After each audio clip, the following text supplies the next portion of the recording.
Lève-toi, toi puissant guerrier. Toi qui agis sur le secours des hommes, Seigneur. Toi qui m'as sauvé sans moi. Et comment le feu m'embrassera-t-il? Toi qui, par toi, je suis une flamme de feu, Seigneur. Et toi, une colonne de feu, Seigneur. Alléluia. Tu m'environnes et me conduis dans mon parcours, Seigneur. Oh, roi des nations, Jésus. Tu es le roi des rois, Seigneur. Tu es la source d'eau vive qui nous procure la vie.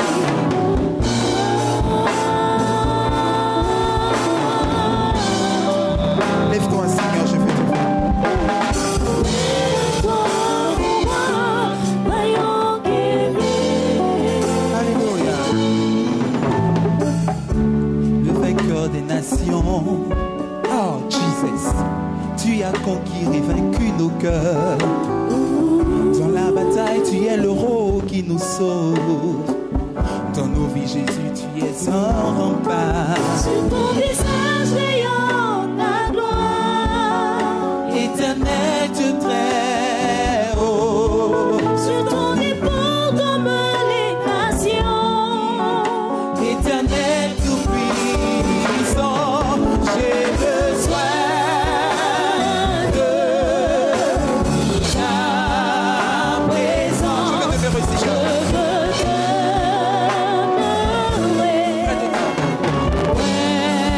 Lève-toi, Seigneur. Lève-toi, mon roi. Oh oui, lève-toi, Seigneur.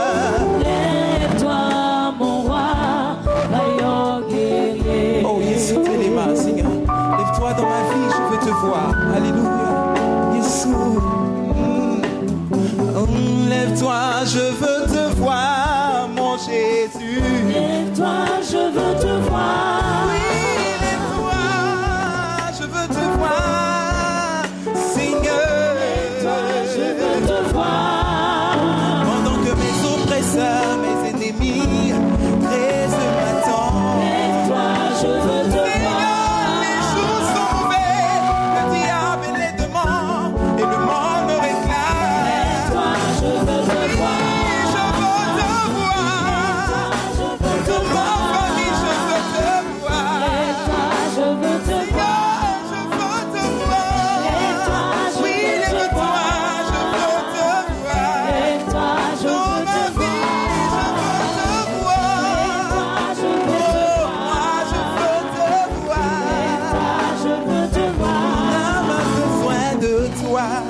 Seigneur de Télia, Téléma Kaka, Téléma. Téléma tomonayo. Bolingo kolonangai, Goliatu yakweya. Téléma tomonayo. Yesu kotani bona. Naluki solution na suite o. Téléma tomonayo. Yahweh yaka kita telema zalana ngombo nangaye. Téléma tomonayo. Nakakika kotonangai ekozala yayo. Téléma tomonayo. Yaya telema bamongwa bomwe esweba kati. Téléma tomonayo. Papa papa domisonga na mi. Téléma tomona Yesu mikoisa. Téléma tomonayo. Téléma tomonayo. Téléma tomonayo.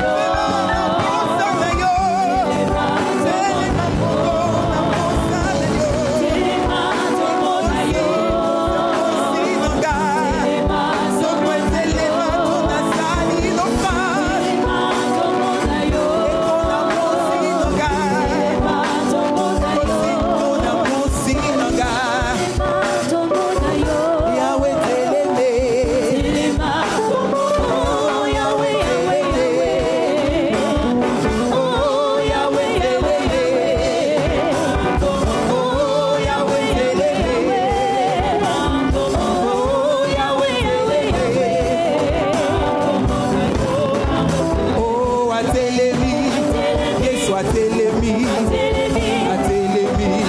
Ça veut dire Seigneur, lève-toi, je vais te voir. Oh, Atelemi.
vois, Seigneur. Je veux te voir. Lève-toi, je veux te voir. Lève-toi, je veux te voir. Jésus, lève-toi. Lève-toi, je veux te voir dans ma famille. Lève-toi, je veux te Dans ma vie, moi je veux te voir. Lève-toi, je Oh oui, veux te Jésus, moi j'ai besoin de toi. Lève-toi, je veux te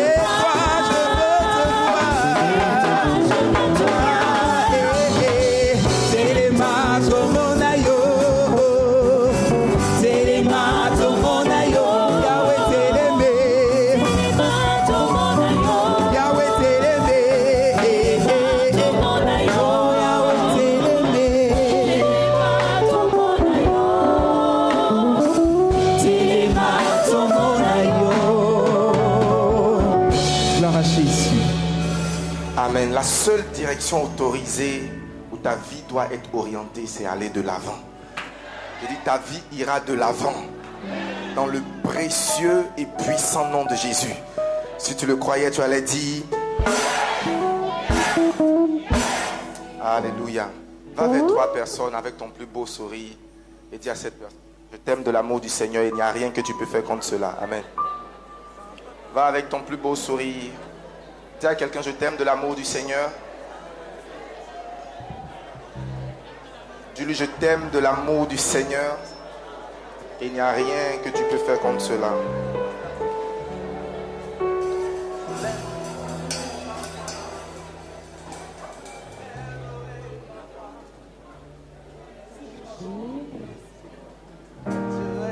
Amen.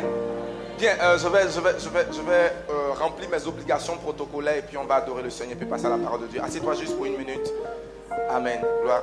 Je suis particulièrement heureux ce matin d'avoir des bien-aimés chers à mon cœur qui nous visitent pour la première fois. La première personne que je voudrais présenter, c'est une maman. Elle nous vient de Paris, Villejuif. C'est maman Pasteur Cassie Germaine de la mission évangélique de l'unité. Elle peut se tenir debout pendant qu'on acclame le Seigneur. Acclame très très fort le Seigneur pour notre maman. Amen. Sois bénie maman. Merci d'être là ce matin. Amen. Et la seconde catégorie de personnes que je voudrais présenter, c'est le couple Azier, Madame et Monsieur Azier. Amen. On peut acclamer le Seigneur. Acclame bien le Seigneur. Amen. Merci d'être là, que le Seigneur vous bénisse richement. Amen.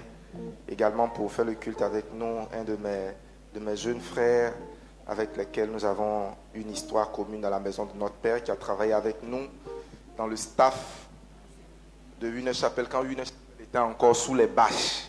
C'est-à-dire lorsqu'il n'y avait rien de glorieux, il n'y avait rien comme Covenant University et que nous venions servir Dieu pour l'amour de Dieu. On n'est pas servi pour quoi que ce soit. Amen. On était dans la poussière, on soulevait les tables et tout et tout. Et aujourd'hui, le Seigneur l'a béni. Il dirige une entreprise prospère. Il est entre deux avions. Il m'a envoyé un WhatsApp dans la semaine pour me dire où se trouve l'église. Je ne savais pas qu'il était là. Jérémie Ségoulin, on peut acclamer le Seigneur pour sa vie. Acclame très très fort le Seigneur. Amen. Dis à quelqu'un, ça paye de servir Dieu. Dis à quelqu'un d'autre, ça paye de servir Dieu. Souvent on peut penser que tu es en train de perdre du temps, mais avec le temps. Et la plupart des personnes qui étaient dans le staff à cette période-là sont devenues des gens bénis aujourd'hui. J'étais au téléphone avec Tommy qui est aux États-Unis, le pasteur Emeka et sa femme. Enfin, Dieu bénit. Donc pendant que tu es en train de servir aujourd'hui, tu es en train de préparer ta prochaine gloire au nom de Jésus. Amen. Est-ce que tu es prêt pour la parole de Dieu ce matin? Es-tu prêt pour la parole? On ne sera pas long. Tiens-toi sur tes pieds. Adorons le Seigneur. Je lèverai ma voix pour chanter. Aïe. Prends ton rythme.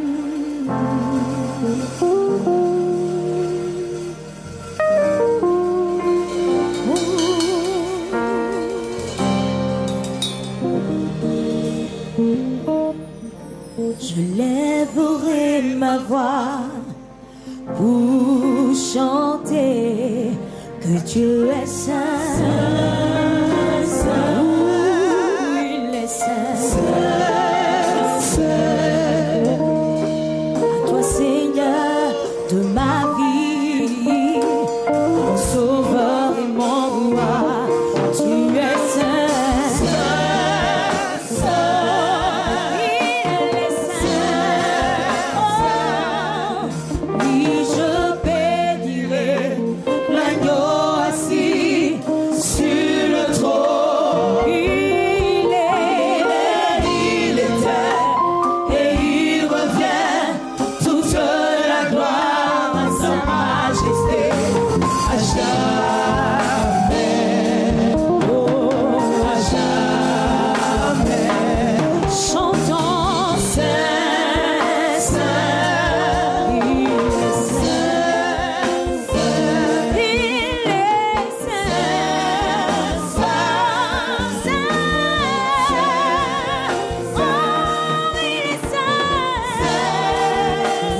oui, à jamais.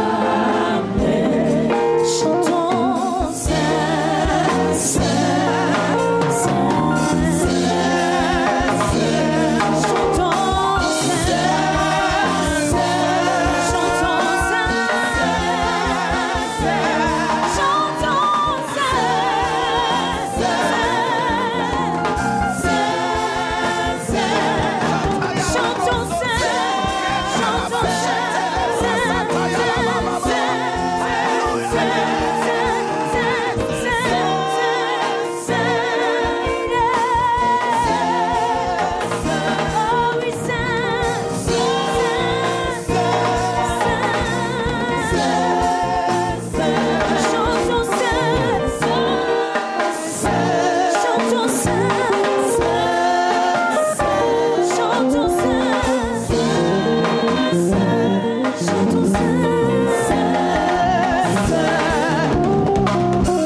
Élève tes mains, adore ton Dieu. Célèbre le nom du roi de gloire. Bénis le nom du Seigneur. Célèbre-le. Gloire à toi. Magnifique Dieu. Merci Seigneur pour ta bonté. Est-ce que ton âme peut se répandre devant le Seigneur pour l'adorer ce matin?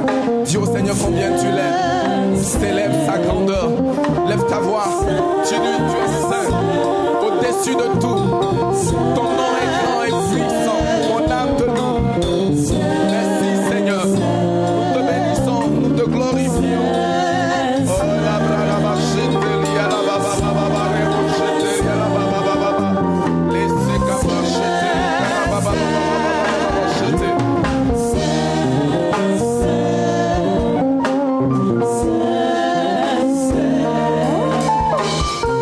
Merci Seigneur. Au nom puissant et merveilleux de Jésus. Parle à nos cœurs, fais-nous du bien. Instruis-nous. Conduis-nous. Merci Seigneur. Au nom puissant et merveilleux de Jésus. Si tu crois que le Seigneur te fera du bien ce matin, acclame très très fort le Seigneur. Oh, tu peux faire mieux que ça. Acclame véritablement le roi de gloire, le Seigneur de l'univers. Et assieds-toi confortablement dans la présence sainte et glorieuse de notre Dieu. Amen. Bienvenue dans la présence de Dieu. Nous allons aller directement dans la parole de Dieu. Le thème de mon message ce matin, c'est planifier pour conquérir. Les plans pour les conquêtes.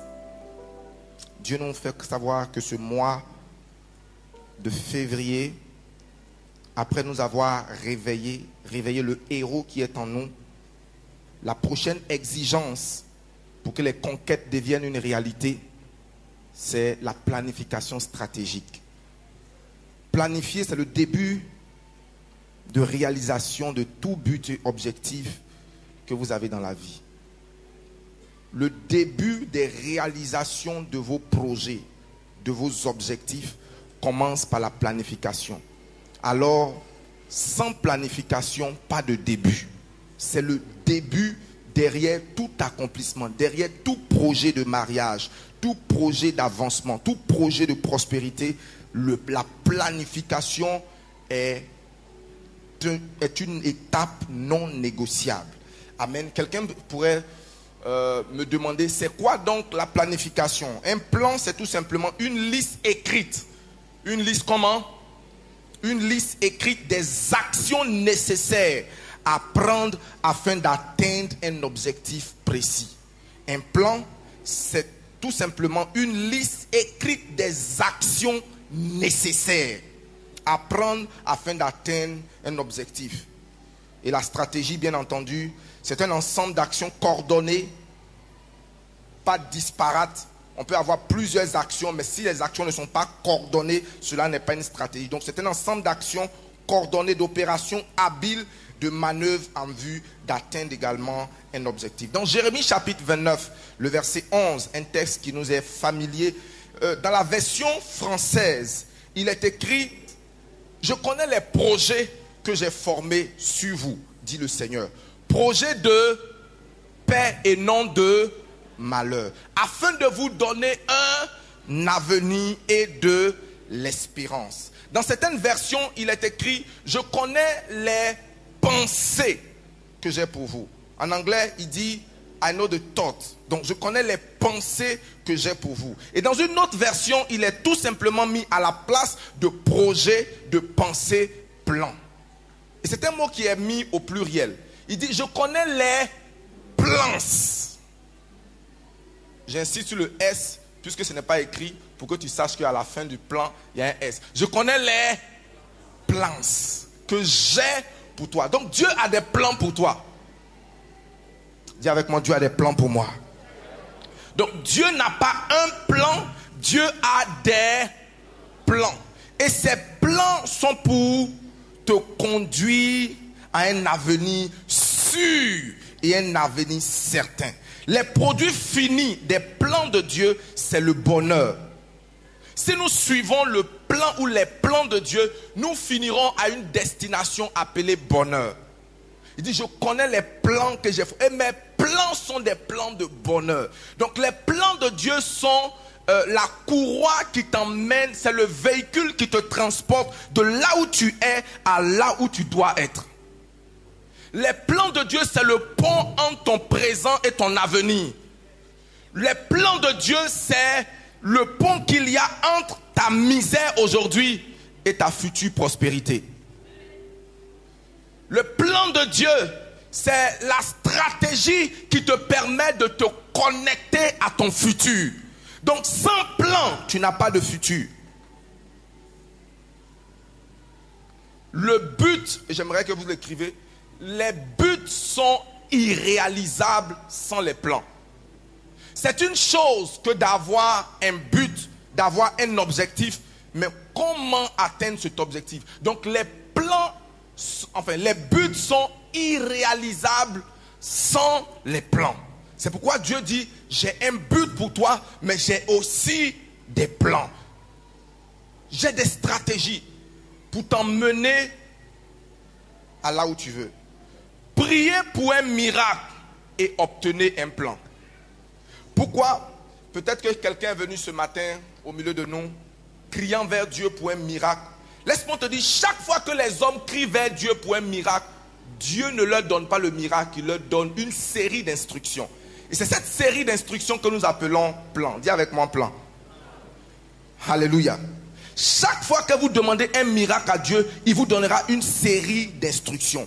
La plupart du temps, beaucoup de chrétiens prient, jeûnent et ils s'asseyent attendant que Dieu opère le miracle dans leur vie.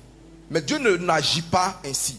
Quand vous prenez la Bible, qui est le catalogue des actions documentées de Dieu, vous verrez que chaque fois que Dieu a opéré un miracle, ça a été avec la participation ou la complicité de l'homme.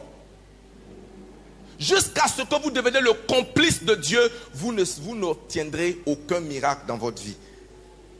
Ce matin, reçois la grâce pour recevoir l'instruction qui te conduira au miracle. Oh, ton amen est bizarre. Amen. Alléluia. Vous voulez un miracle? Allez recevoir des instructions. Par exemple, lorsque Josué invoquait Dieu pour un miracle de conquête, parce que celui qui conduisait le peuple, Josué, avait fait le voyage d'espionnage de la terre promise. Et il connaissait les obstacles pour posséder la terre promise.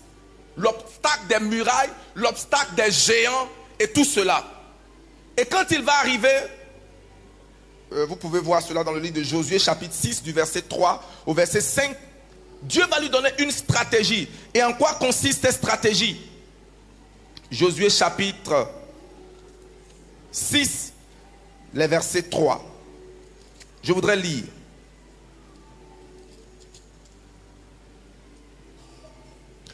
Au verset 2, l'Éternel dit à Josué, vois, je livre entre tes mains Jéricho et son roi, ses vaillants soldats. Normalement, si j'étais à la place de Josué, j'allais dire merci Seigneur, je commence à l'acclamer. Mais regardez ce que le Seigneur dit. Le Seigneur dit, première action, vois, je te donne. La seconde action, il dit, leur donne maintenant une instruction, ou alors des instructions, un plan. Il dit, faites le tour de la ville. Vous tous, les hommes de guerre, faites une fois le tour de la ville. Tu feras ainsi pendant 6 jours. 7 sacrificateurs porteront devant l'arche 7 trompettes retentissantes le 7e jour. Vous ferez 7 fois le tour de la ville et les sacrificateurs sonneront des trompettes. Et quand ils sonneront de la corne retentissante, quand vous entendrez le son de la trompette, tout le peuple poussera des cris. Alors la muraille de la ville s'écroulera et le peuple montera, chacun devant chez soi. Je veux vous donner, il a dit depuis longtemps à Moïse, je conduis mon peuple dans un lieu où coule le lait et le miel. Mais avant de rentrer, Dieu leur donne l'instruction. Et voilà l'instruction. En des mots tout simples. Quand ils sont arrivés, il dit prenez les hommes et pendant 6 jours, vous allez faire 1 fois le tour de la ville par jour. Je ne sais pas c'était quoi l'objectif. Peut-être pour mieux apprécier la ville. Mais je me demande, puisque les archéologues nous disent que les murs de Jéricho étaient tellement importants que 2 voitures pouvaient se retrouver. C'est pourquoi Rahab la prostituée avec sa maison sur la muraille. Donc la muraille était tellement imposante qu'une personne pouvait vivre sur la muraille. Et on leur dit faites le tour de la ville pendant 1 jour. Vous faites le tour. Et moi j'imagine que les gardiens de Jéricho, quand ils étaient en train de regarder le peuple, ils avaient dit peut-être que ces gens-là ne connaissent pas la porte d'entrée à la ville. Le premier jour, les gens les ont pris au sérieux. Le deuxième jour, ils ont dit non, ça c'est pas des adversaires sérieux. Ils n'ont rien en main, ils sont en train de faire le tour, etc. Et le Seigneur leur dit chaque fois par jour. Et le 7e jour, vous mettez 7 sacrificateurs devant et vous mettez des trompettes. Et vous allez faire le tour 7 fois-là. C'est-à-dire, plus vous êtes proche de votre miracle, plus vous devez redoubler d'efforts. Plus vous devez mettre plus d'action. La première fois, 1 fois, mais le même jour, vous devez faire ce que vous avez fait en 6 jours, vous devez le faire en 1 jour, plus de fois. Voici ma stratégie. Plus vous êtes proche de votre miracle, plus vous devez mettre plus d'efforts. Et vous allez tourner 7 fois. Et à la 7e fois, vous allez, les sacrificateurs devant et des gens qui portent les trompettes vont souffler dans les trompettes et tout le peuple criera, poussera des cris de joie. Bien-aimés, c'était leur seule issue, c'était le seul plan stratégique pour prendre la ville de Jéricho. Dieu te révélera la stratégie pour prendre ton travail, pour prendre ton mariage, pour récupérer tes bénédictions, dans le nom de Jésus. Une autre personne dans la Bible, c'est le général de l'armée syrienne, Naaman. Naaman est un homme célèbre, statut social important, mais lépreux, qui vient pour essayer d'avoir une guérison auprès du prophète d'Israël qui s'appelait Élie. Un homme dont la parole ne tombait pas par terre, un homme puissant. Et Naaman se déplace, il arrive devant la porte, et vous savez, le prophète ne se gêne même pas pour sortir. Qu'est-ce que le prophète lui donne? Un plan. Une instruction. Et quelle était l'instruction? Va te laver 7 fois dans les eaux du Jourdain et ta peau deviendra pure. Le monsieur va s'énerver, c'est pas ce qui nous intéresse, parce que très souvent nous manquons les bénédictions parce que nous approchons la vie avec nos plans et non les plans de Dieu. On vient avec nos stratégies, non celles de Dieu.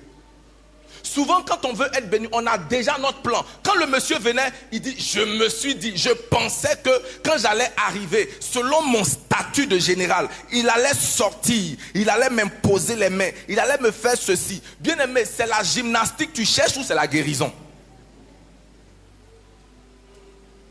Mais l'homme de Dieu, fidèle au principe de Dieu, qui n'aime pas le folklore. C'est pourquoi toute assemblée où vous arrivez, où vous voyez le folklore, ou beaucoup d'artifices, je doute que Dieu soit là. Dieu agit dans la simplicité. Dieu agit comment?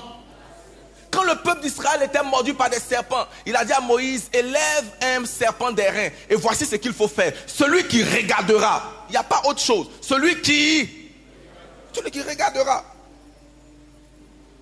Il était venu avec son propre plan. Et Dieu merci, Une jeune fille va venir renforcer le plan de Dieu. Il dit, hé, homme de Dieu, si tu avais demandé quelque chose de difficile, mais va, obéir à cette simple instruction et tu verras ton miracle. Et le grand monsieur va aller se plonger, le texte c'est dans... va aller se plonger dans 2 Rois chapitre 5, le verset 10, il va se plonger et il ressort de là avec son miracle. La bénédiction est toujours au bout de l'obéissance aux instructions divines. Voici une autre personne, un troisième personnage pour appuyer mes exemples ce matin, c'est celui de Samson. Avant la naissance de Samson, Dieu a apparu à sa mère. Oh, je bénis Dieu qui apparaît aux mères avant la naissance de leurs enfants. Et même si Dieu ne t'apparaît pas, tu peux prophétiser sur ton enfant pendant que tu es enceinte de l'enfant.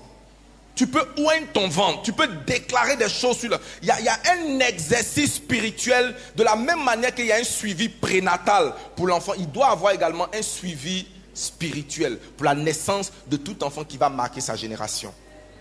Mais Dieu va apparaître à la mère et elle lui dit, celui que tu portes est un général, est un homme à part.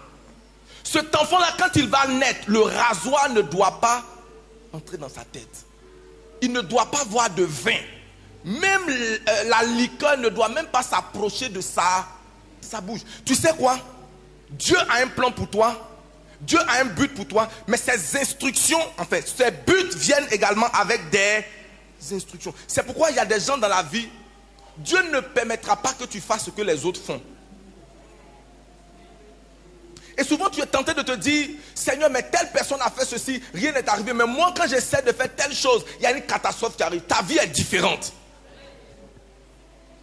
Samson, toutes les os d'enfants peuvent se coiffer, mais maman de Samson. Donc Dieu avait un plan clair de ce que la vie de Samson serait, et sa vie est venue avec une notice et des exigences. Quelles sont les exigences qui sont venues avec ta particularité? Tout le monde peut se permettre de faire certaines choses. Quelle est ta singularité? Quelle est ta particularité? Dieu avait un plan détaillé de la vie de Samson avant même qu'il ne vienne au monde. Pour terminer, en fait, dans les exemples, aux noces de Canaan, les gens viennent voir Jésus. Ils intercèdent auprès de maman Marie. Ces gens-là n'ont pas de vin. Et qu'est-ce que Jésus fait? Est-ce que Jésus leur donne du vin?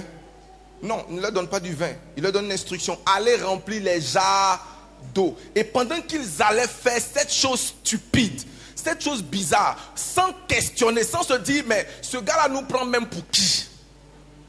On demande du vin et il nous dit d'aller remplir de l'eau. On n'a pas dit qu'ils ont besoin d'eau. Ou bien il veut nous humilier. Les instructions de Dieu semblent souvent banales et humiliantes, mais c'est le chemin de ton miracle. Oh, ton amen est bizarre. Et ton amen est bizarre. Lorsque tu demandes un miracle à Dieu, il connecte ton résultat miraculeux à un plan miraculeux. Vivre sans planifier, c'est construire sans un plan. Vivre sans planifier, c'est comment construire sans un plan. Et aucun architecte sérieux, aucun personnage sérieux ne commence à bâtir une maison sans au préalable avoir un plan. Vous ne pouvez pas surprendre quelqu'un. Qu'est-ce que tu es en train de construire? Quand ça va finir, on va voir. Laisse-moi, ici en train de faire un truc là. Quand ça va finir, on va voir. Donc la personne sait clairement ce qu'il est en train de faire avant même de commencer. C'est pourquoi si ta vie n'a pas de plan, elle ira dans tous les sens. Mais ta vie ira dans le sens que Dieu a voulu au nom de Jésus. Prenons nos Bibles ensemble dans le livre de Psaume 127, et puis on va voir quelque chose là-bas. Tu es venu à l'église avec ta Bible? Regarde si ton voisin venait à sa Bible. S'il n'est pas venu à sa Bible, tu peux l'aider. Amen. Répète avec moi. Vivre sans planifier, c'est construire sans un plan. Psaume 127, regardez. Il dit, si l'Éternel ne bâtit la maison, ceux qui la bâtissent travaillent en... Pourquoi? Parce que Dieu bâtit toujours avec un plan. Ok. Allons au verset 2. En vain vous vous levez le matin et vous vous couchez tard et vous mangez le pain de la douleur. J'ai fait une remarque qui m'a impressionné. Le fait que ces deux versets se suivent est pour montrer l'importance de la planification de la journée au même titre que le plan d'une maison. Ces versets-là se suivent. Planifier, si l'Éternel ne bâtit une maison, celui qui la bâtit travaille comment? En vain. Et le Seigneur, le verset qui suit, parce que je pense que notre Dieu est un Dieu sage et intelligent, qui ne passe pas du coq à l'âne, mais qui parle de manière structurée. Et donc tous les versets sont liés. Quand il dit en vain, celui qui construit sans moi, et il dit en vain vous vous levez le matin, cela veut dire que si tu te lèves le matin sans un plan, tu t'es levé en vain. Si tu te lèves le matin sans une série d'actions à entreprendre, la nuit tu seras surpris de te coucher dans la douleur. Et si ta vie, sa ligne de journée, sans objectif, à la fin de ta vie, tu vas te retrouver sans valeur.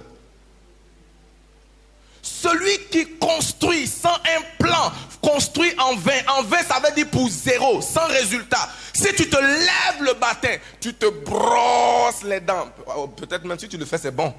Mais tu te lèves le matin, et puis, ce qui arrive dans la journée, c'est ce qui arrivera. D'ailleurs, même aujourd'hui, c'est quel jour? Mardi. Quand quelqu'un pose une question, comment ça veut dire que le gars même, ça dit, il n'a même pas de plan même pour la journée. C'est quel jour aujourd'hui? Ah, ok. En vain, vous vous levez. Tu dois te lever avec une mission pour la journée. Est-ce que je parle à quelqu'un? Comment réussir son planning? Est-ce que je peux répéter cela? Se lever sans plan, c'est aller se coucher dans la douleur. Cela veut dire que tout ce qui m'arrive, je suis prêt à le prendre. Comment réussir son planning ou sa planification? 1. Faites une liste des choses que vous devez faire chaque jour de votre vie. Dieu est un Dieu omniscient, mais il croit en l'écriture. Habakkuk chapitre 2, le verset 2. Écris la vision. Mets-la sur des tables afin qu'on la lise couramment. Numéro 1, ce matin, voici la première chose à faire. Numéro 2, numéro 3, numéro 4, numéro 6. Et au cours de la journée, tu regardes sur ton agenda, ai-je accompli? Parce que le bénéfice d'une journée, c'est l'accomplissement satisfaisant de notre planning que nous avons fait le matin. C'est pourquoi, bien aimé, si tu as vécu jusqu'ici sans objectif, ne sois pas étonné que ta vie soit aussi mélangée. Mais Dieu merci, ta vie change au nom de Jésus. Amen. Donc, fais une liste. Est-ce que tu as écrit cela? Fais une liste des choses que tu dois faire chaque jour. Petit A. Écris 6 choses, ça dépend de toi, principales que tu dois faire. Écris-les. Petit B, focalise-toi pleinement sur ces choses afin de les accomplir. N'écris pas par exemple que je dois appeler mon fournisseur, ou je dois faire ceci, ou je dois me rendre au plateau, ou alors je dois évacuer tel dossier, je dois envoyer tel mail important pour le cours de la journée. Et puis tu ne te focalises pas là-dessus. Si on n'est pas prêt à suivre notre plan, planifié devient une tâche inutile. Donc après que tu aies écrit, focalise-toi pleinement sur ces choses afin de les accomplir. Petit C, il faudrait assigner un temps spécifique à chaque tâche.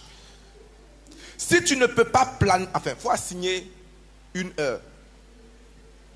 C'est bon de dire je ferai ceci, mais à quel moment je le ferai? Quand tu n'as pas un plan, tu gaspilles ton temps et tu gaspilles ta vie. Quand tu n'as pas un plan, tu es disponible pour tout. Et n'importe quoi. Mais tel ne sera pas ton cas. Au nom de Jésus. J'ai peur des gens quand tu les appelles à tout moment qu'ils sont disponibles. Cela veut dire qu'ils n'ont pas de plan. Quelqu'un t'appelle le lundi à 10h. Où tu es? Je suis à la maison. Est-ce qu'on peut se voir? Oui. Ah, donc tu n'as pas de plan. Il faut vraiment être sage. Vous dites non, bon, j'ai un programme pour la journée. Est-ce qu'on peut se voir demain à la même heure? Tu es en train de montrer que tu as un plan. Moi, si je dois traiter business avec une personne, je l'appelle, je le prends au dépourvu. Si c'est une affaire bizarre, puis la personne me dit oui, je suis disponible. Et non, le gars, ce n'est pas un gars sérieux. C'est un gars qui vit sans. Et une personne qui vit sans plan n'ira nulle part. Que Dieu t'aide au nom de Jésus. Est-ce que je parle à quelqu'un? Bien-aimé, si tu ne peux pas planifier pour 24 heures, qu'est-ce qui te fait croire que tu accompliras tes objectifs dans les 24 prochaines années?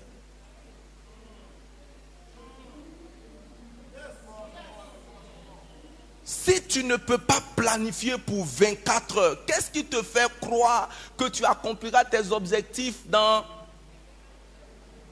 les 24 prochaines années?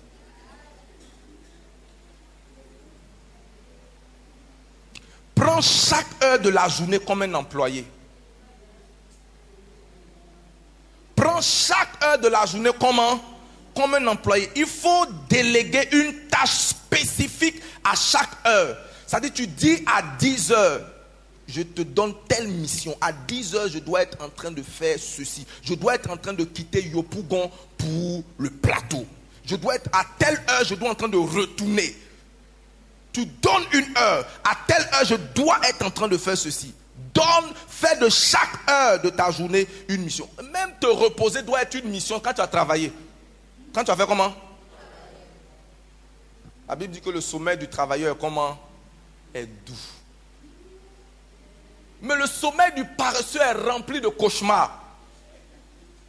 Et je prie que les cauchemars te poursuivent en tant que paresseux au nom de Jésus. Dis amen très fort. Que les chiens te poursuivent au nom de Jésus. Que les lions te poursuivent au nom de Jésus. Tu sais pourquoi ils te poursuivent? Pour que tu te réveilles. Parce que, est-ce que si quelque chose est bon, tu vas rester dedans? Si tu dors trop et puis tu vois qu'on te poursuit dans le sommeil là, tu vas te réveiller. Mais quand tu travailles, quand tu vas dormir, ton sommeil est doux. Essaie-le et tu verras au nom de Jésus. Amen. Deuxièmement, mets clairement tes plans par écrit. Enfin, troisièmement, mets clairement tes plans par écrit. Le succès est habituellement le produit des événements programmés. L'échec, c'est le produit du hasard. Le succès est toujours programmé. Que Dieu te bénisse au nom de Jésus.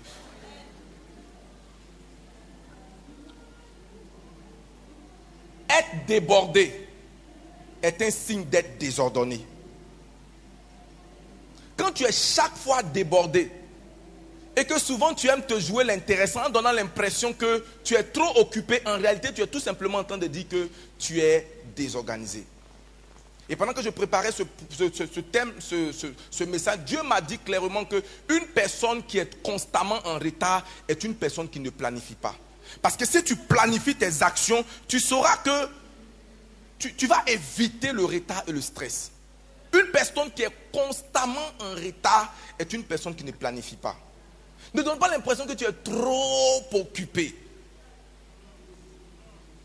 Sois béni au nom de Jésus. Laisse-moi être honnête envers toi. Je crois personnellement que planifier n'est pas une chose facile. Planifier est laborieux. Planifier est difficile. Planifier, ce n'est pas un jeu. Mais en même temps, j'ai réalisé que dans la vie, il faut souvent faire quelque chose que tu n'aimes pas afin d'obtenir quelque chose que tu aimes. Il faut souvent faire quelque chose qui te déplaît afin d'obtenir une chose qui te plaît. Il faut souvent sacrifier une chose pour obtenir quelque chose d'important. Donc si tu ne planifies pas, tu as planifié d'échouer. Quatrièmement, votre planning, je suis en train de parler de comment réussir son planning. Votre planning doit inclure l'assistance et l'orientation du Saint-Esprit. Jean chapitre 14, le verset 26.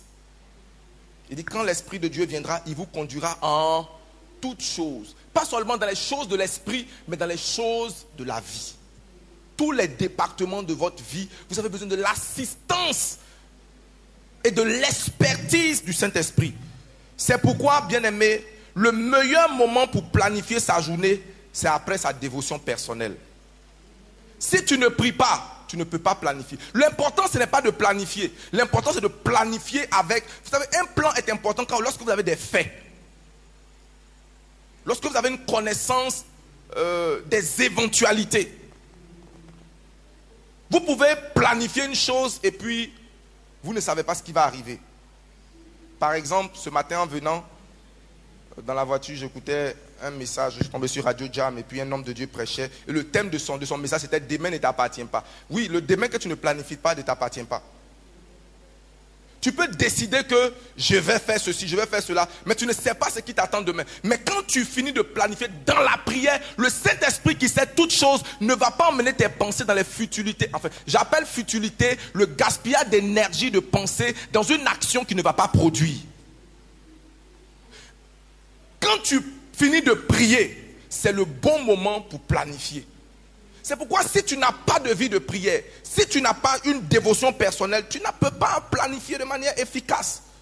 Tu as besoin de te lever tôt le matin, prier considérablement et élaborer ton programme de la journée après avoir prié et reçu l'assistance du Saint-Esprit. Parce que j'ai découvert en tant que jeune pasteur Yoro que Dieu peut te révéler les failles de ton plan les plus extraordinaires quand tu apportes ce plan-là dans la prière. Tu peux avoir une grande expertise. Quelqu'un te donne un plan fabuleux d'affaires, un plan pour sortir de la pauvreté ou bien de sortir du célibat. Le temps semble être clair, mais quand tu apportes ce plan-là dans la présence de Dieu, il y a un signal dans ton cœur. Dieu te dit,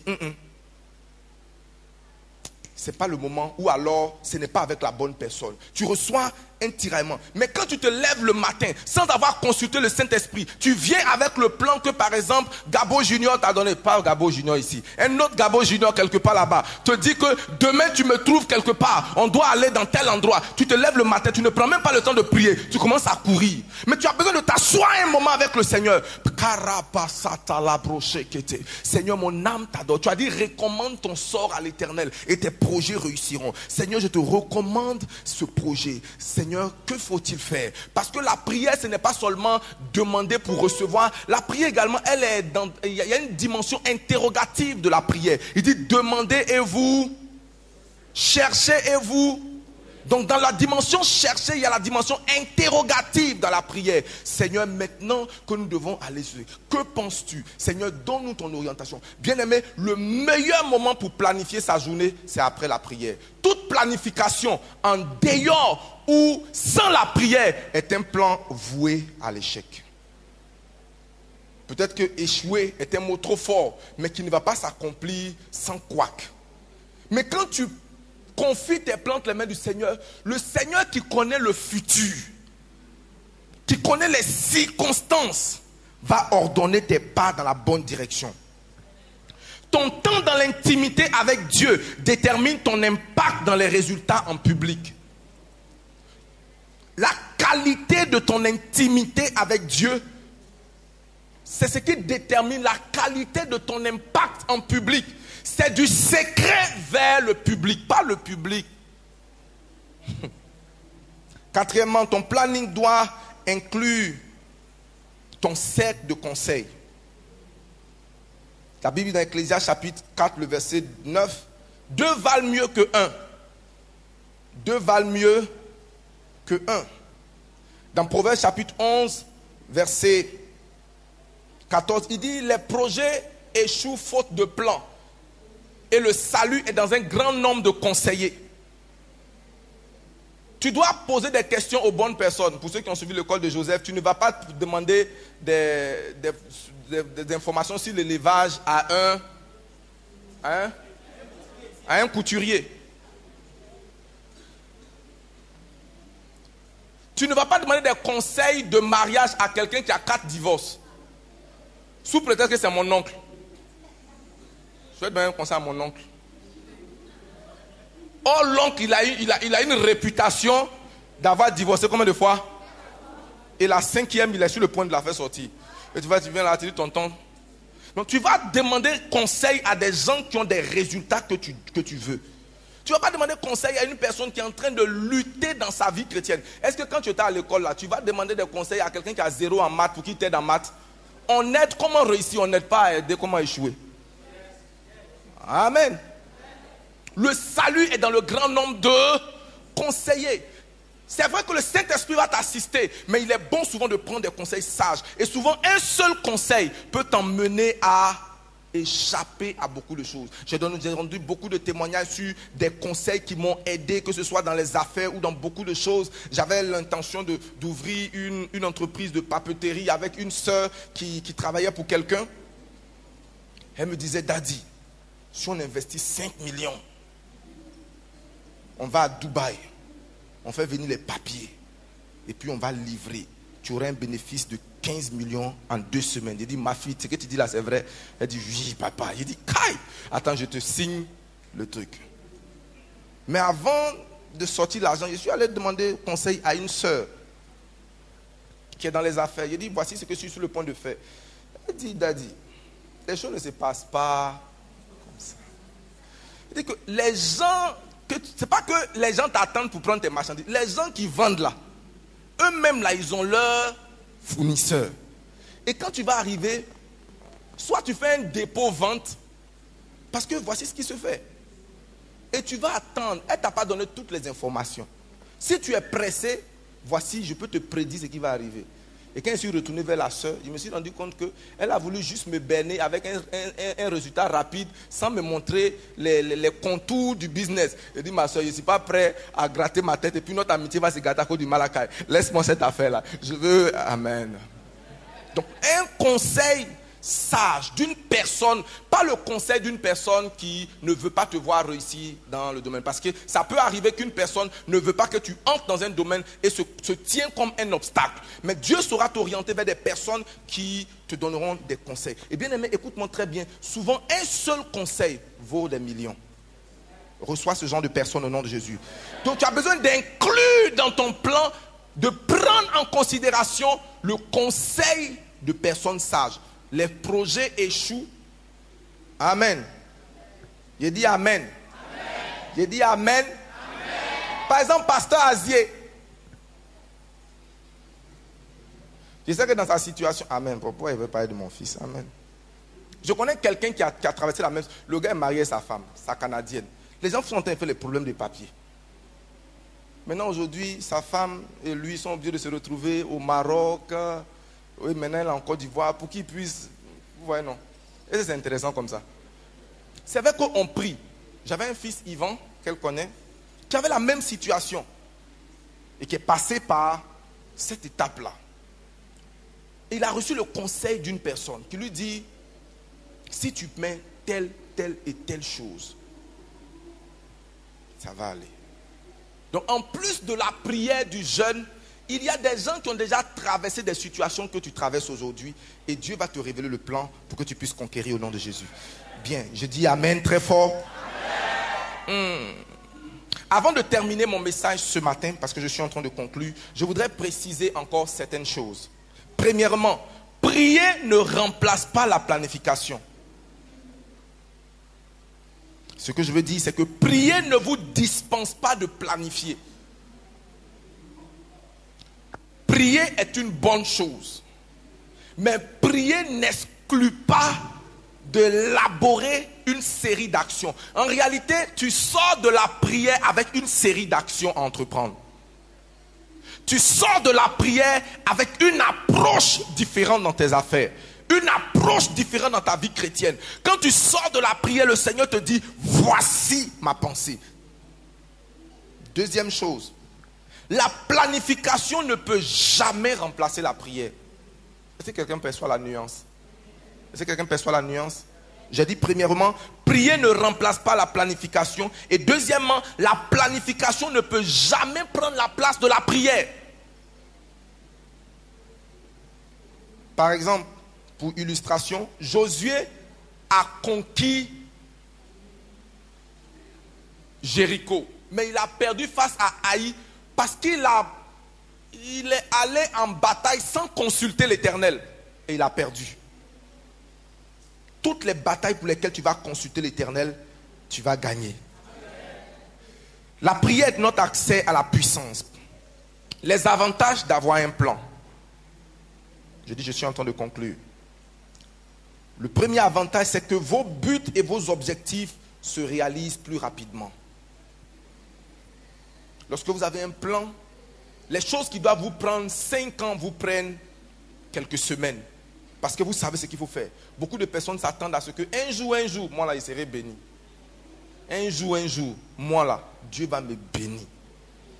Mais qu'est-ce que tu fais pour que Dieu te bénisse? Non, je sais qu'un jour, il est passé devant ce côté, quelqu'un va venir déposer une mallette d'argent devant moi. Moi, je sais ça. Amen. Le Seigneur va faire descendre la manne du ciel. Il va me bénir. Dieu n'agit pas comme ça. Enfin, gloire à Dieu. Deuxième avantage, vous gagnez du temps. Vous gagnez du temps précieux.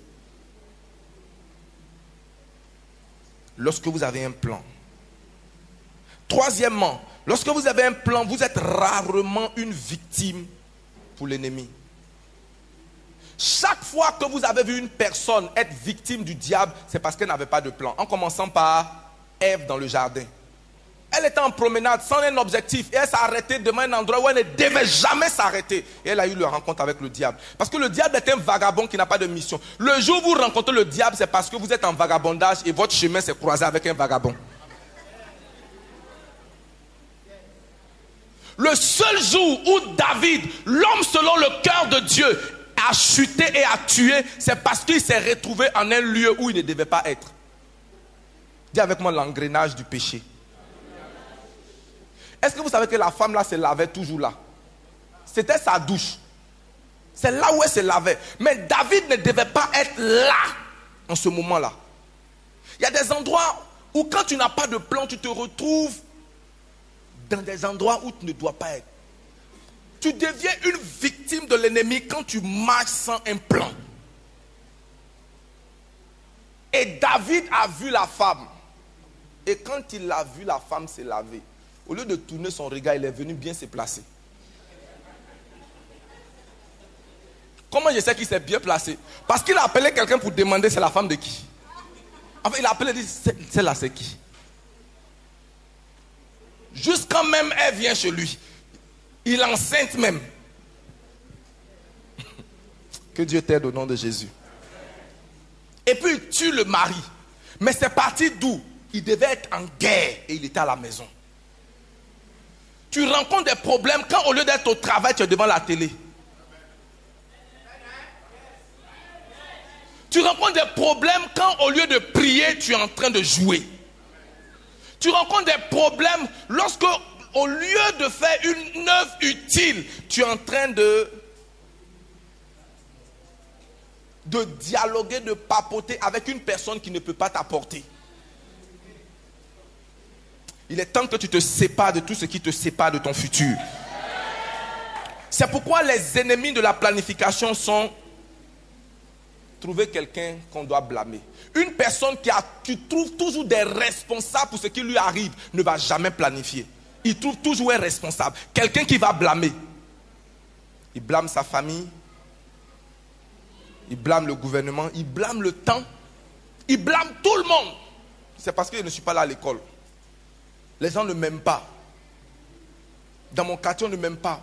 Dans mon travail, on ne m'aime pas. Il trouve toujours... C'est-à-dire, lui, quand vous voyez ce genre de personnes-là, vous allez vous rendre compte que à l'église, on ne l'aime pas. Au travail, on ne l'aime pas. Partout, on ne l'aime pas. Comment toi, tu es, et puis tout le monde ne t'aime pas. Amen. Mais en dehors de cela, il y a des gens qui ont véritablement... Tu trouves des raisons. La raison pour laquelle je suis limité aujourd'hui, c'est parce que j'ai marié la mauvaise personne. Ou bien, la raison pour laquelle je suis comme je suis là, c'est parce que j'ai eu un enfant dans mon jeune âge. Il y a des gens qui ont eu des enfants à leur jeune âge et qui ont percé. Donc pour toi, ce n'est pas une excuse. Non, la raison pour laquelle je suis là, c'est parce que mon oncle m'a violé. Il y a des gens, ils sont violés jusqu'à même grave, mais ils s'en sortent. Ils s'en sortent. Non, la raison pour laquelle je suis comme je suis là, c'est parce qu'on m'a volé et puis ma maison a été incendiée. Mon frère, il y a des gens, leur vie a été incendiée et puis ils ont refleuri. Non, la raison pour laquelle je suis comme je suis, c'est parce que ceci. L'homme le plus riche de Chine, il dit que parmi les 300 CV qui ont été déposés à KFC, quand KFC est arrivé en Chine, c'est son seul CV qu'on a refusé. Son seul CV. Et quand ils ont refusé son CV, il a établi lui-même sa propre stratégie, son propre business. Alibaba. Aujourd'hui, il a la tête de milliards. Et quand il raconte son témoignage, il dit, vous savez ce que ça signifie d'être refusé à devenir serveur à KFC? C'est-à-dire, aller servir. C'est-à-dire, comment on appelle ça dans nos maquis là? Serveur. On a refusé le monsieur. Mais il y a souvent des refus qui sont des portes ouvertes. Parce que souvent, le plan de Dieu nous vient de manière que nous ne comprenons pas, dans des phases qu'on ne peut pas souvent comprendre, mais souvent ce sont des virgules vers des phrases qui continuent avec le Seigneur. Je vois Dieu te propulser au nom de Jésus. Le deuxième obstacle à la planification, c'est le syndrome de je n'ai pas assez. Il est très proche de blâmer. Je n'ai pas assez. Je n'ai pas assez. Je n'ai pas assez d'éducation. Je n'ai pas assez de connaissances. Je n'ai pas assez d'argent pour commencer. Commence là où tu es, avec ce que tu as. Et fais ce que tu peux. Et laisse Dieu continuer. Est-ce que je parle à quelqu'un? Bien aimé, si on devait attendre quelque chose, toi me disais que God Family n'allait jamais commencer. Parce que il n'est... Mais commence là où tu es, avec ce que tu as, et fais ce que tu peux. Et laisse Dieu faire le reste. Mais celui qui est paresseux dans la planification va toujours attendre un hypothétique argent qui n'arrivera jamais.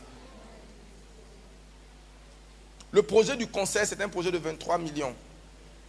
Si je te dis que j'ai l'argent là dans mon compte, je mens. Mais j'ai la foi.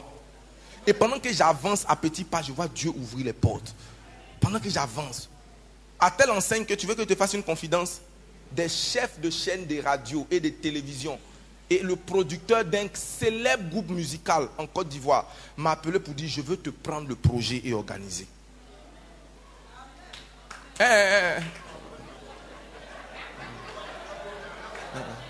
La partie là, on va acclamer. Dis à quelqu'un, on n'acclame pas la partie là. Alléluia. Le troisième obstacle à la planification, c'est marcher avec des gens qui n'ont aucun objectif dans la vie. Le troisième obstacle au manque de planification, c'est de marcher avec des gens qui n'ont aucun objectif dans la vie. C'est-à-dire des gens qui ne vont nulle part. Si tu marches avec des gens qui ne vont nulle part, ils vont t'emmener là où ils vont.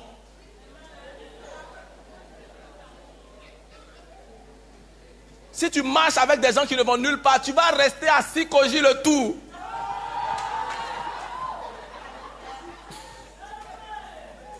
Avec ton diplôme. Vous savez c'est quoi le diplôme à Sikoji le tour? Ton petit bébé à l'âge de 17 ans.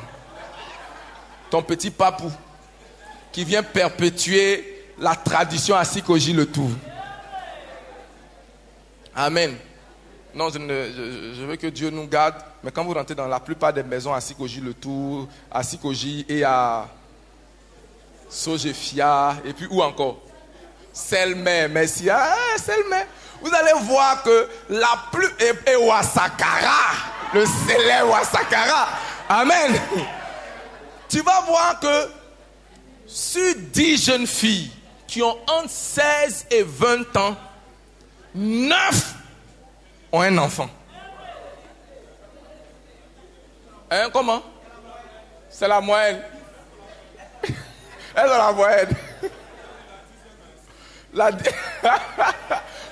Le pasteur d'abord dit la 10e est enceinte. Ça dit les 9 ont un enfant et la 10e est comment? Enceinte. Ça dit le conditionnement social est tel que celle même qui n'a pas d'enfant, elle se sent anormale. Elle se sent comment? Les gens du quartier lui disent mais toi tu attends quoi? Parce que c'est tellement normal. Quand tu marches avec les gens qui ne savent pas où ils vont, c'est comme ça que tu finis. Mais tu ne vas pas finir là au nom de Jésus. Je dis tu ne finiras pas là au nom de Jésus. Bien aimé, quand tu rentres dans une salle de classe pour venir, pour m'adresser rapidement à nos jeunes élèves et étudiants, quand tu rentres dans une salle de classe, tu sais, les affinités se font par objectif de vie. Les gens qui vont quelque part se mènent par groupe d'études. Ceux qui ne vont nulle part se mènent par fumeurs. Ils sont là. Et puis, ça s'asseye derrière. Il crée là, il embête la salle. Oh, non, non. Et puis, ceux qui veulent aller de loin là, ils se retrouvent. Ah, ton exercice de maths, on va faire ci ensemble. On va faire ci. Ils se retrouvent. Oh. Alléluia. Tu marches avec qui? Même à l'église, les bandits se retrouvent entre eux.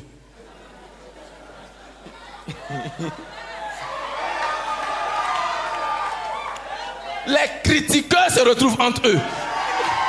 Et les spirituels également se retrouvent entre eux. Ah, maintenant, dis-moi avec qui tu marches. Je pourrais te donner une prophétie de là où tu t'en vas. Parce que l'amitié, ce n'est pas par la force. Quand tu sens que la personne ne va pas où tu vas, tu coupes l'amitié. Et tu coupes ça de manière stratégique. Avant, tu l'appelais 4 fois par jour. Après, tu commences à appeler comment? Une fois.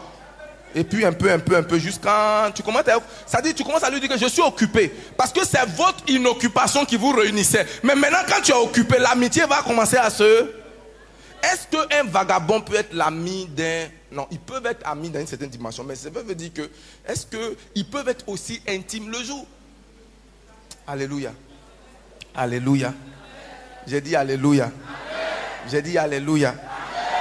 J'avais mon meilleur ami qui a prêché ici une fois, le pasteur Abraham. Je l'aimais, enfin je l'aime toujours beaucoup. Mais quand je me suis marié, je me suis rendu compte que notre amitié a pris un coup. Et souvent je m'en voulais. Mais je me suis rendu compte que pour que mon mariage marche, avant on était tous les deux célibataires. Donc on allait manger le spaghetti ensemble. On marchait ensemble. On quittait au travail. On faisait tout. Mais maintenant je suis marié. Donc je ne peux pas être en train de manger au kiosque avec lui. Donc je dois manger, ma chérie. Je dois parler avec elle. Donc naturellement notre amitié a pris un coup. Il y a des situations dans la vie quand tu arrives, elles doivent te séparer d'une certaine catégorie de personnes. Donc si tu es paresseux, tu te retrouveras paresseux. Que Dieu t'aime au nom de Jésus. Je dis que Dieu te bénisse au nom de Jésus. Et quand tu n'as pas de valeur pour le temps, tu ne planifies jamais. Tu n'as pas de valeur pour le temps. Peu importe le jour de la semaine, peu importe les heures que tu passes, 20 heures peut arriver. Et bien aimé, une des choses qui t'aide dans la planification, nous avons terminé, c'est d'évaluer chaque jour. C'est pourquoi tu commences ta journée dans la prière et tu la termines dans la prière. Tu commences avec ton plan et la nuit tu te retournes pour rendre grâce à Dieu. Et c'est le temps d'évaluer. Et c'est ce que Dieu fait. Dieu a voulu créer l'homme et le mettre dans le jardin, mais il a élaboré un plan stratégique. Un plan en 6 grands axes de reconstruction de la terre. Et le 5e jour, le 6e jour du moins, il a planté l'homme. Mais à la fin de chaque jour, la Bible dit, et Dieu regarda en arrière, et Dieu vit que cela était bon. Je voudrais que tu retiennes une chose. Si tu n'as rien retenu de ce message, c'est que si ta vie n'a pas de plan, elle sera vaine. Et celui qui construit sans un plan est égal à le même résultat qu'une personne qui commence une journée sans un objectif précis. Que Dieu bénisse l'écoute de sa parole. Amen. Tiens-toi sur tes pieds. Lève-toi. Tiens-toi sur tes pieds. Waouh. Je voudrais m'excuser pour le temps que nous avons pris. Tiens-toi sur tes pieds. Lève tes mains vers le Seigneur. Donne-moi de planifier en ce mois de conquête de manière stratégique au nom de Jésus. De planifier dans la prière. Lève ta voix, parle à ton Dieu. Parle à Dieu, parle à Dieu, parle à Dieu, parle à Dieu. Parle à Dieu. Mara Santa. Seigneur, ta parole est pour m'instruire. Ta parole est pour m'instruire. De me corriger. Tu dis ta parole a une dimension éducative. Merci Seigneur. La sataya labra kotoyo. Seigneur, je ne me lèverai pas de bon matin et je n'irai pas m'endormir. Seigneur, avec le pain de la douleur, je planifierai mes actions avec toi. Je gagnerai avec toi et par toi. Saint-Esprit, merci. Les karabasataya labashekete. Les prosoto, merci Seigneur. Parce que la prière, aujourd'hui, je le sais, n'exclut pas le plan. Mon âme te bénit. Au nom de Jésus. La plus belle des vies, c'est celle qu'on a avec Jésus. Être chrétien, ce n'est pas être fanatique. Être chrétien, c'est être intelligent. Marcher avec son Dieu est la meilleure des choses qui puissent t'arriver. Et si tu es là ce matin avec nous et que tu n'as pas encore accepté Christ dans ton cœur, c'est un choix personnel et conscient. Tu n'as pas encore accepté Christ dans ton cœur comme ton Seigneur et ton Sauveur. Lève ta main là où tu es, nous allons ensemble prier le Seigneur.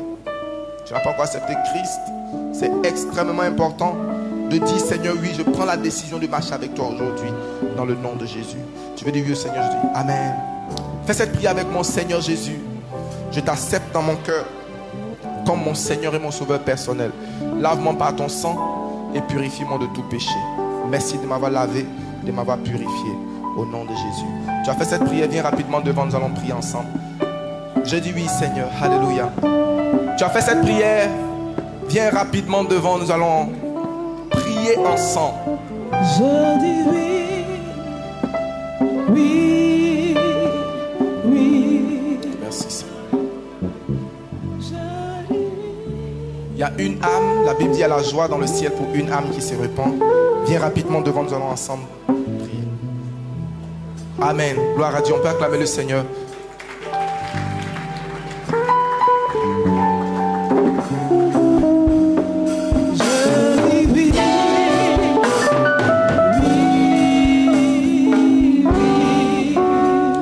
Alléluia. Est-ce qu'on peut acclamer pour cette parole qui nous est venue du ciel? Planifier pour conquérir. Alléluia. La planification, c'est dans tous les domaines de notre vie. Alléluia. Et nous allons planifier.